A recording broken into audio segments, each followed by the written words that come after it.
नमस्कार विद्यार्थी मित्रांनो, तृप्ती कुलकर्णी या यूट्यूब चॅनलमध्ये आपणा सर्वांचं स्वागत. मी श्रीमती तृप्ती कुलकर्णी, महात्मा ज्योतिबा फुले कनिष्ठ महाविद्यालय सिन्नर.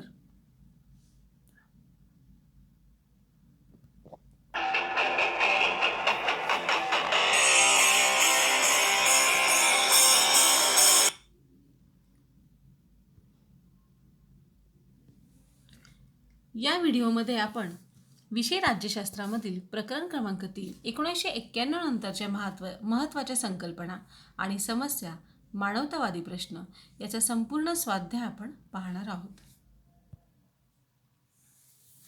बघा, प्रश्न पहिला 1. दिलेल्या पर्यायांपैकी योग्य पर्याय निवडून विधाने पूर्ण करा. आता प्रश्न पहिल्यातला अ जो आहे तो आपण पहिल्यांदा पाहूया. रिओ दी जेनेरिओ अर्थ समिट 1992 यावर लक्ष केंद्रित करतो. आता इथे 4 पर्याय आपल्याला दिलेले आहेत. पर्यावरण आणि विकास, आण्विक प्रसारबंदी, आंतरराष्ट्रीय व्यापार आणि लिंगभाव निगडीत समस्या. आता रिओ दी जेनेरिओ अर्थ समिट 1992 मध्ये पर्यावरण आणि शाश्वत विकास याकडे संपूर्ण लक्ष दिलेले होते. पर्यावरणाच्या संबंधित या रिओ दी जेनेरिओ अर्थ समिटने संपूर्णपणे कार्य केलेले आहे. म्हणून पर्याय क्रमांक अ, पर्यावरण आणि विकास, हे बरोबर उत्तर आहे. आज भारताचा लिंगभाव निगडीत दृष्टिकोन यावर लक्ष केंद्रित करतो. आता हा दुसरं जे विधान आहे त्यामध्ये भारताचा लिंगभाव निगडीत दृष्टिकोन कोणत्या गोष्टींवर लक्ष केंद्रित करतो हे आपल्याला लक्षात घ्यायचे. त्याला पर्याय दिलेले आहेत: शिक्षण, लोककल्याण, विकास आणि सक्षमीकरण. आज आपण बघितलं तर लिंगभाव निगडीत जो दृष्टिकोन आहे तो सक्षमीकरणासाठी पाठपुरावा करताना आपल्याला दिसतो. म्हणून उत्तराचा पर्याय ड, सक्षमीकरण हा आहे. प्रश्न पहिल्यातला ब जो दिलेला आहे तो दिलेल्या विधानांसाठी समर्पक संकल्पना लिहा. आता समर्पक संकल्पना म्हणजे योग्य संकल्पना आपल्याला इथे लिहायची आहे. आता त्यामध्ये आपल्याला पहिलं विधान दिलेलं आहे: जास्त उत्पन्न देणाऱ्या जातीच्या बियाणांचा विकास, सिंचन पद्धतीचा विस्तार. आता जे हरित क्रांती म्हणजे काय हे आपल्याला पान नंबर 29 वर पाठ्यपुस्तकामध्ये दिलेलं आहे. आता हरित क्रांती म्हणजे जास्त उत्पन्न देणाऱ्या जातींच्या बियाणांचा विकास, आणि म्हणून उत्तरामध्ये समर्पक संकल्पना येणार आहे हरित क्रांती. दुसरं विधान आहे: भारतीय सरकारचा विचारगट म्हणून काम करणे व सरकारला निर्देशक आणि धोरणात्मक सल्ले देणे हे कोणत्या आयोगाचं काम आहे असं त्यांनी विधानामध्ये दिलेलं आहे. तर आपल्याला आयोग लिहायचा आहे आणि आयोगाचं नाव आहे नीती आयोग, कारण नीती आयोगानेच भारतीय सरकारचा विचारगट म्हणून काम पाहिलेलं आहे आणि सरकारला निर्देशक आणि धोरणात्मक सल्लेसुद्धा देण्याचं काम नीती आयोगाने केलेलं आहे. म्हणून समर्पक संकल्पनेमध्ये नीती आयोग हे येईल. प्रश्न क्रमांक 2. खालील विधाने चूक की बरोबर, सहकार्य स्पष्ट करा. त्यामध्ये पहिलं जे आहे विधान: नियोजन आयोगाची निर्मिती कृषी विकासाला प्रोत्साहन देण्यासाठी झाली.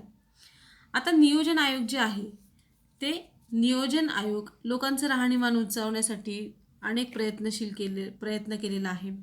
त्याचप्रमाणे देशाचा आर्थिक विकास करण्यासाठी 1950 मध्ये या नियोजन आयोगाची स्थापना केलेली होती, आणि म्हणून हे उत्तर विधान जे आहे ते चूक आहे. आणि सहकार्यांमध्ये आपण लिहिणार आहोत: लोकांचे राहणीमान उंचावणे आणि देशाचा आर्थिक विकास करणे या उद्देशाने 1950 मध्ये या नियोजन आयोगाची स्थापना केलेली आपल्याला दिसून येते. आता पान नंबर 29 वर याचं सविस्तर पाठ्यपुस्तकामध्ये विश्लेषण दिलेलं आहे, ते आपण पाहून घ्यायचे. पण सहकार्यांमध्ये आपल्याला 1950 मध्ये नियोजन आयोगाची स्थापना ही लोकांचं राहणीमान उंचावण्यासाठी आणि देशाचा आर्थिक विकास करण्यासाठी निर्माण केलेले होते. दुसरं विधान आहे: राष्ट्रीय महिला आयोगाची स्थापना महिला हक्क संरक्षणासाठी करण्यात आली. आता बघा, राष्ट्रीय महिला आयोगाची स्थापनाच महिलांच्या संरक्षणासाठी केलेली होती, म्हणून वरील विधान काय बरोबर आहे. मग आपल्या सहकार्यांमध्ये असं लिहिता येईल की महिलांच्या हक्कांचं व कायदेशीर बाबी यांचं संरक्षण करण्यासाठी राष्ट्रीय महिला आयोगाची स्थापना केलेली दिसून येते आणि म्हणून वरील विधान बरोबर आहे हे आपल्याला लक्षात घेता येईल. प्रश्न 3. सहसंबंध स्पष्ट करा. सहसंबंध स्पष्ट करा. त्यामध्ये पहिलं विधान आहे महिला सक्षमीकरण आणि शाश्वत विकास. आता महिला सक्षमीकरण व शाश्वत विकास. आता महिला सक्षमीकरण म्हणजेच अशी प्रक्रिया की ज्याद्वारे शोषित व्यक्तींना स्वतःच्या आयुष्यावर ताबा मिळवता येतो. त्यामुळे त्यांना त्यांच्या मूलभूत गरजा पूर्ण करता येतात, त्या भागविता येतात. महिला सक्षमीकरण करणे व त्यापासून शाश्वत विकास घडवून आणणे. शाश्वत विकास म्हणजेच त्या व्यक्तींचे संपूर्ण क्षेत्रात विकास घडवून आणणे. आता महिला सक्षम झाल्यात तर शाश्वत विकास त्यांचा होणारच आहे आणि म्हणून या परस्पर पूरक एकमेकांना ज्या बाबी आहेत, त्या गोष्टी आहेत, त्या आपल्याला लक्षात घ्याव्या लागेल.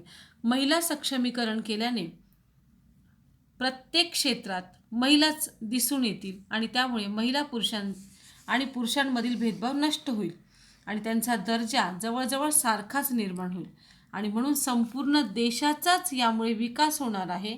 आणि म्हणून आपल्या सहसंबंधामध्ये असं लक्षात घ्यायचं आहे की महिला सक्षमीकरण व शाश्वत विकास या दोन्हीही एकमेकांना परस्पर पूरक आहेत आणि म्हणून सक्षमीकरण ही अशी प्रक्रिया आहे की ज्यामुळे शोषित व्यक्तींना स्वतःच्या आयुष्यावर ताबा मिळवता येतो आणि त्यांच्या मूलभूतही गरजा पूर्ण करता येतात.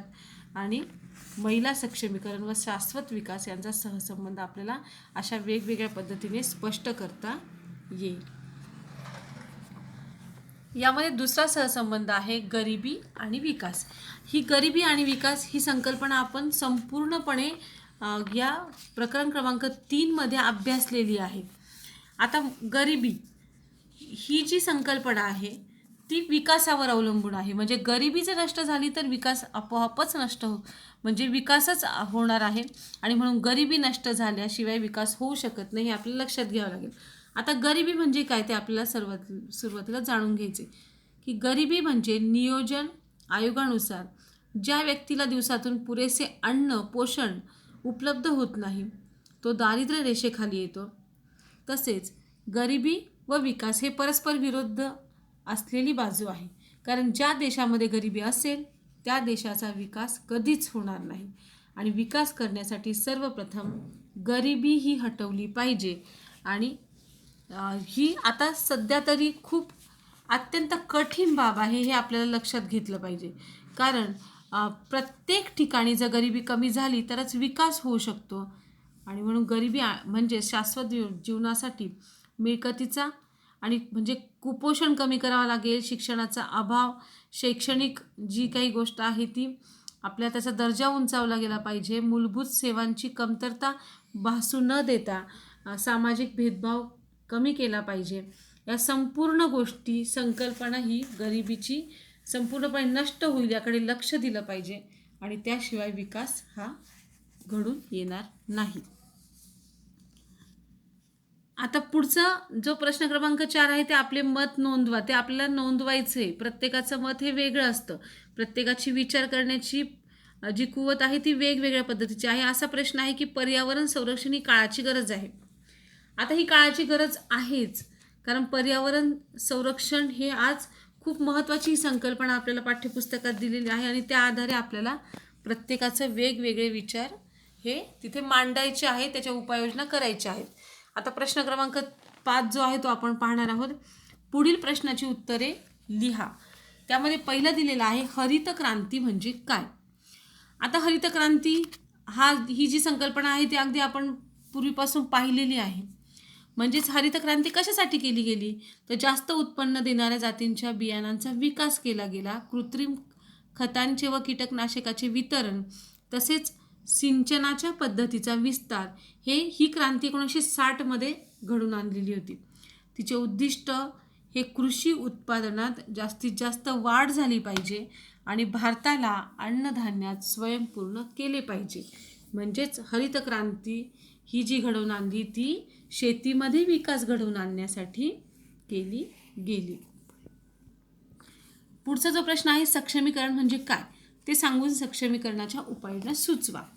आता सक्षमीकरण हा सुद्धा मुद्दा आपण मागील व्हिडिओमध्ये पाहिलेलं होतं की सक्षमीकरण ही अशी प्रक्रिया की ज्याद्वारे जी शोषित व्यक्ती आहे ती स्वतःच्या आयुष्यावर ताबा तिला मिळवता येतो. यामुळे जगण्याचा मूलभूत गरजा त्यांना भागवता येतात. या प्रक्रियेत व्यक्तीस ताकद व आत्मविश्वास प्राप्त होतो, तिचा स्वाभिमान वाढतो. त्याचप्रमाणे अन्यायाविरुद्ध लढा देण्यासाठी त्यांच्यामध्ये बळ निर्माण होतं. सक्षमीकरणाच्या या प्रक्रियेमध्ये सामाजिक, आर्थिक, मानसशास्त्रीय आणि राजकीय अशा अनेक बाजू आहेत.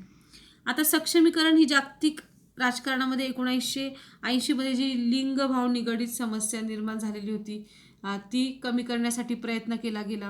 आता याच्या उपाययोजना काय आहेत हे आपल्याला पहिल्यांदा जाणून घ्यायचे. त्याच्यामध्ये ही जी लिंगभाव समस्या आहे ती खूप व्यापक स्वरूपाची आहे. तर त्यामध्ये महिलांना फार पूर्वीच्या काळी जो काही दुय्यम दर्जा दिला गेला किंवा रोजगाराच्या संधी उपलब्ध करून दिलेल्या नव्हत्या, तर त्या आज रोजगाराच्या संधी जास्तीत जास्त प्रमाणात पुरुषांबरोबर त्यांना उपलब्ध करून दिल्या पाहिजे असे उपाययोजना आपल्याला सांगता येईल. किंवा महिला आणि पुरुष यांना समान वेतन, समान कायदा आला पाहिजे.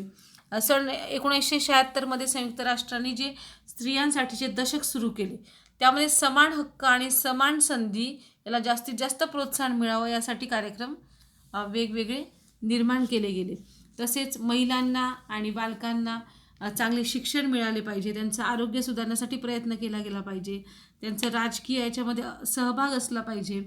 या संपूर्ण उपाययोजना आपल्याला वेगवेगळ्या इथे सांगता येतील. आता प्रश्न शेवटचा जो 6वा आहे तो दिलेल्या मुद्द्यांच्या आधारे प्रश्नाचे सविस्तर उत्तर लिहा. आता भारतामधील महिलांची स्थिती असा प्रश्न त्यांनी दिलेला आहे आणि त्याच्यामध्ये 4 मुद्दे दिलेले आहेत. आता ते आपल्याला सविस्तर अभ्यासायचे आहे. आता लिंगभाव समानतेचे तत्व भारताच्या संविधानामध्ये मूलभूत तत्व, कर्तव्य आणि मार्गदर्शक तत्वामध्ये समाविष्ट केलेले आपल्याला दिसून येतात. भारताचे संविधान महिलांना समानतेचे तत्व केवळ मूलभूत हक्क म्हणून बहाल करत नाहीत, तर शासनाला त्यावर आधारित सकारात्मक कृती करण्याची परवानगी देतात. असे असून सुद्धा महिलांना सातत्याने भेदभावाला सामोरे जावे लागते आणि म्हणून भारतातील महिलांची स्थिती ही पुरुष आणि स्त्री यांना वेगवेगळ्या प्रकारची जो दर्जा दिलेला आहे तो आपल्याला लक्षात घ्यावा लागेल. त्याच्यामध्ये पहिला मुद्दा जो आहे तो आर्थिक असमानता. भारतातील सगळ्यात मोठ्या समस्यांपैकी एक ही समस्या आहे, म्हणजेच स्त्री पुरुषांमधील वेतनातील दरी.